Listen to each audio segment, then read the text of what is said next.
Okay, so in the previous videos, you've learned how to convert a linear programming model into a standard form. That's the very first step in the simplex algorithm that we'll see later.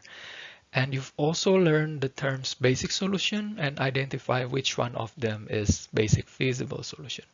Now, before we're really going into the simplex algorithm, I'm going to introduce one more term, which is called adjacent basic feasible solution. So let's see what it is. Given a linear programming problem with n variables and m constraints, in which n is greater than or equal to m, we may find basic solution as we've seen in the previous video with the steps like this, setting n min m variables as 0, and we call them non-basic variables, and then try to solve remaining the m basic variables.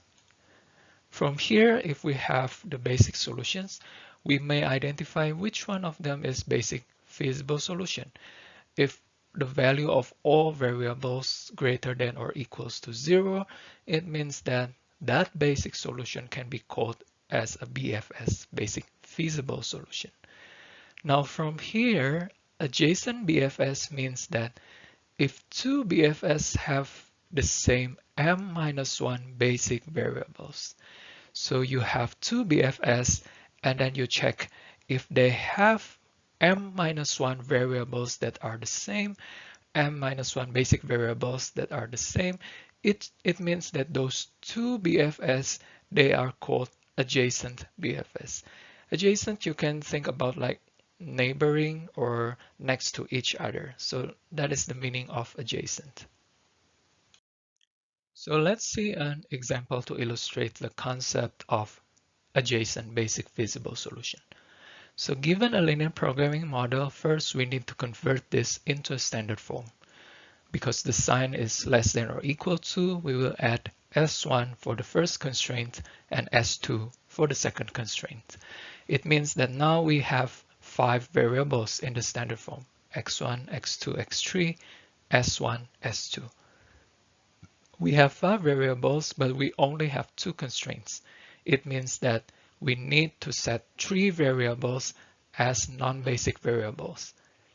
So, and then we select different 3 variables to become non-basic variables such that we may find all the basic solutions.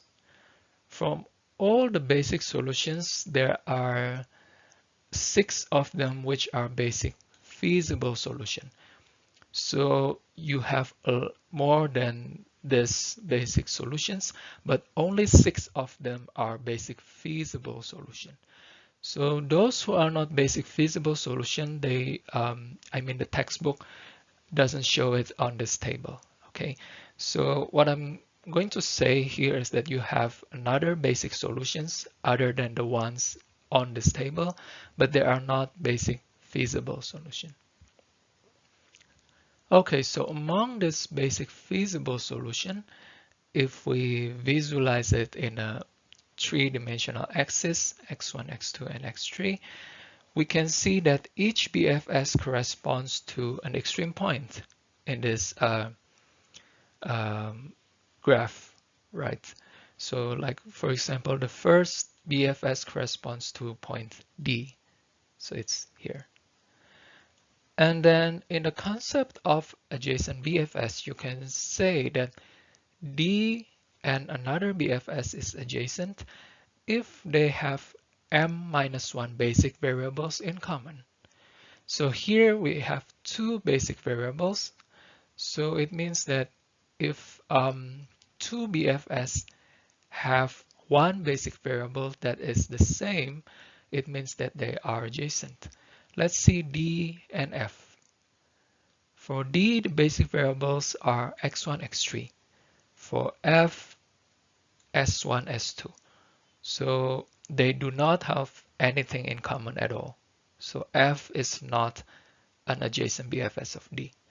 What about E? You can see that D and E, they have x3 as the common variable because we only need one common variable in this problem. So it means D and E, they are adjacent. Okay, so to recap, we have two basic variables for each of these BFS. It means that we need 2 minus 1, which is 1. We need one basic variable in common to say that two BFS are adjacent. So D and E, they are adjacent BFS because they have x3 in common. D and C are adjacent BFS again because they have x3 in common. D and A also adjacent because they have x1 as the common basic variable. D and F are not. D and B also are not adjacent. If you can visualize the feasible region graphically, you can see that adjacent BFS, they lie on the same line here. So D and E, they are, you can kind of say that they are neighbors. D and A also neighbors. D and C, they are also neighbors. However, D and B are not. D and F also are not adjacent. So that's how you see that from the picture, but usually we can also identify it just looking at from this part of the table.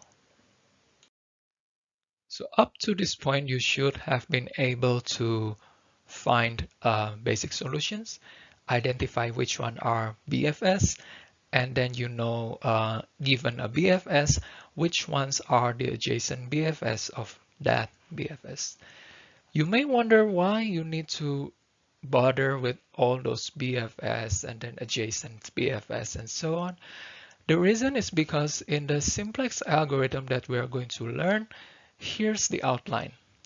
So after converting the model into a standard form, the first thing you need to do is obtaining initial BFS. That's why you need to know how to obtain a BFS, because that's like the second step in the simplex algorithm. Once you have a BFS on your hand, you ask this question: is the BFS optimal? If yes, then congratulations, you're done. You've obtained the optimal solution. You don't have to do anything else. But if you know that the BFS on your hand is not optimal, then what you need to do is to find the adjacent BFS, right? So you have a BFS that is not optimal, and you try to find the neighbor, the adjacent BFS. And then you go back to ask, is the new adjacent BFS that you have, is it optimal or not? If it's optimal, you're done. If not, you jump again to the adjacent BFS. So you keep doing this. You see, it's quite simple actually. You just obtain one BFS and then ask, is this optimal or not? If not, jump to the adjacent BFS. So that's why you need to know how to obtain a BFS and then jump to the adjacent BFS. Okay, so that's the outline of the simplex algorithm. The reason why simplex algorithm is so popular because it's very efficient. So if you have n variables and m constraints, we will have at most the combination of n by m basic solutions. And then suppose all of them are basic feasible solutions, means that we have at most n by m, the combination of n by m basic feasible solutions.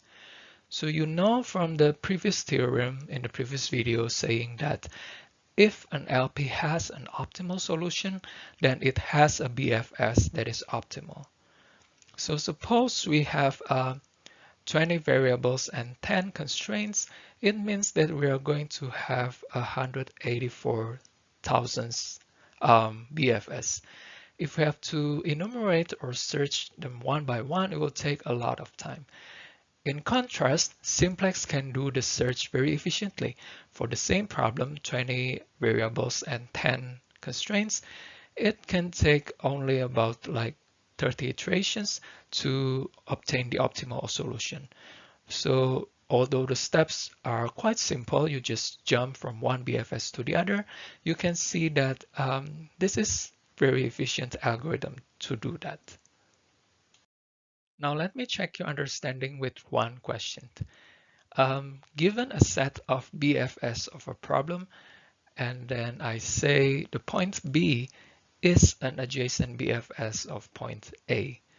Is it true or false? As usual, I will give you the answer after the pause on the video.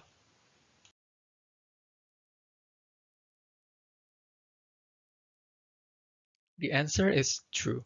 So each BFS has two basic variables. It means that to define the adjacent BFS, we need to have 2 minus 1, which is one basic variable in common between two BFS. So point B, the basic variables are this. Point A, the basic variables are this. They share one basic variable in common, and that is enough to say that B is an adjacent BFS of A. Or you can also say A is the adjacent BFS of B. So that's the end of this video. You should be able to define whether two BFS they're adjacent or not. So see you in the next video. Thank you.